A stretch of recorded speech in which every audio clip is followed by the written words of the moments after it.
भारत सरकारच्या सामाजिक न्याय आणि अधिकारिता मंत्रालयामार्फत राबवण्यात येणाऱ्या नशामुक्त भारत अभियानच्या 5व्या वर्धापन दिनानिमित्त देशभरात विविध उपक्रम आयोजित करण्यात येत आहेत।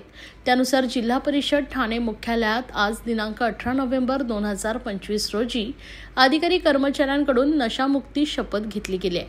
जिल्हा परिषदेतील शपथविधी कार्यक्रमास उपमुख्य कार्यकारी अधिकारी अविनाश फडतरे, शिक्षण अधिकारी बाळासाहेब राक्षे, समाज कल्याण विभाग प्रमुख तसेच कार्यक्रमाचे जिल्हा नोडल अधिकारी उज्ज्वला सपकाळे, जिल्हा कार्यक्रम अधिकारी महिला व बाल कल्याण विभाग संजय बागुल, कार्यकारी अभियंता युवराज कदम तसेच जिल्हा परिषदेतील विविध विभागांचे अधिकारी कर्मचारी उपस्थित होते। सर्वांनी व्यसनापासून दूर राहण्याची शपथ घेत व्यसनमुक्त व निरोगी समाज घडवण्याचा संकल्प व्यक्त केला।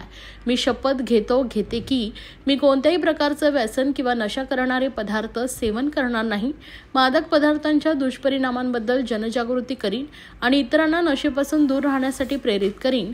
व्यसनमुक्त निरोगी समाज घडवण्यासाठी मी कटिबद्ध आहे।